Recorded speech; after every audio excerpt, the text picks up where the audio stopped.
Well, for a lot of us, it is our favorite time of year, March Madness, the NCAA Tournament. We know conference tournaments have tipped off already across the country, and who better to talk to than Joe Lunardi from ESPN Bracketology. I know his friends and colleagues over at ESPN call him Joey Brackets, and that's what we are going to be doing, all things brackets. And he's joining us from the Bracket Bunker. Joe, listen, really appreciate the time here in Cleveland. We got a lot to dive into. Happy to do it. Wish I could tell you a little more about, exactly where I am, but, that information is classified. We don't want any, Kentucky fans or whomever storming the gates. Hey, listen, we get it. It probably would be the Kentucky fans that would be storming the gates. We know that. Hey, Joe, I'm certain of that. Yeah, we'll go rapid fire here. Let's start with Ohio State. Obviously, a huge Buckeye contingent here in Northeast Ohio. They've kind of been up and down when you look at Chris Holtman's team. For the first things first, we know they're safe, right? But lately, the seed has kind of been dropping a little bit. Losses at Rutgers and Iowa and Maryland. They're not in any danger, though, are they? They are not. Now, the Maryland especially hurt because the way the dynamics were working on Saturday and Sunday, they could be on the 4 line. But it just so happened that they were right in the middle of the 5 seeds. So to move up to a 4 only required half a seed line, or to move down only required half a seed line. And that lost at Maryland because the Terps aren't really in the tournament picture, was worth about half a seed in the wrong direction for Ohio State. So in terms of where you have them now and maybe how high they could go, what role will the rest of the season now, and especially the Big Ten tournament, have on the Buckeyes? Yeah, right now a new bracket came out today, and they were the top number 6 seed on the board. So that would be number 21 on the seed list. Certainly a comfortable position in terms of selection. I don't think there's any way they can lose an NCAA bid at this point. But certainly they could drop a couple of lines if they were to lose out, and they could probably go up a couple of lines if they're able to post, a couple, 3 more NCAA level wins. The truth is likely to be somewhere in the middle because that's kind of how life works. But if I had to bet a mortgage payment right now, I'd say that the Buckeyes would be a 5 2 weeks from today as we record this, and we would be a couple hours away from the first 4 in Dayton. Joe, what do you think, with these big conferences that have these conference tournaments, the Big Ten, the ACC, the Big 12, not like the old days, right? It's not where you have to win to get in. How much can winning a conference tournament, how much can that really propel some of these Power 5, Power 6 programs? It varies, but I think a good rule of thumb is not as much as we think in the moment, because the games can tend to be so dramatic, right? They're almost all on national television, unlike everything in the regular season, which is more regionalized for the most part. And we have to remember that the committee purports to weigh every game equally. November 16th counts the same as March the 6th by rule and by practice. I don't personally agree with that, but I think it's important to realize in 25 years of doing this, I still don't have a vote.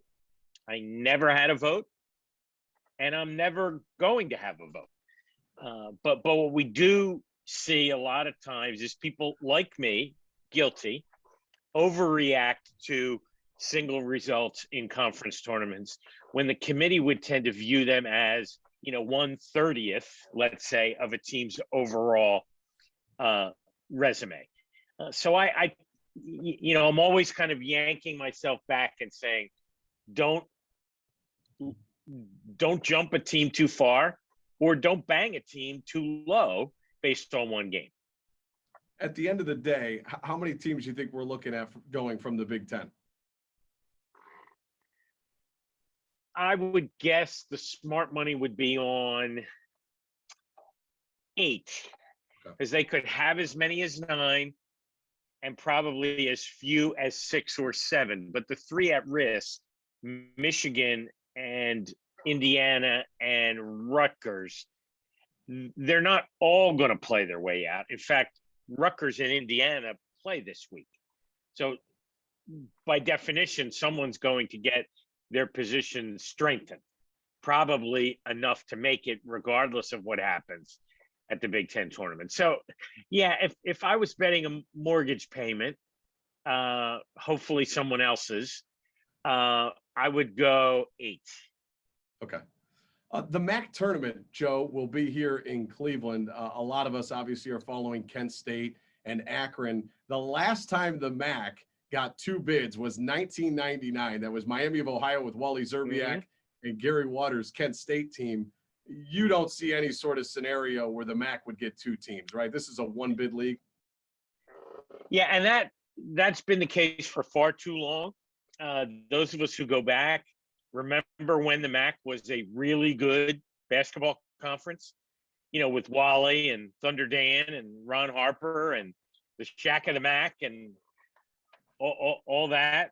But, for reasons I can't fully explain, maybe a greater emphasis on football, maybe the impact of television, the way the rules are kind of stacked now against the mid-majors. But I mean, lesser leagues than the MAC have gotten occasional at-large bids in that period of time. The Ohio Valley, the Missouri Valley, the Colonial. I don't get it. I don't agree with it. But I think in a large measure, when I look at some of the non-conference scheduling in the league, they only have themselves to blame. And the top is always so darn even.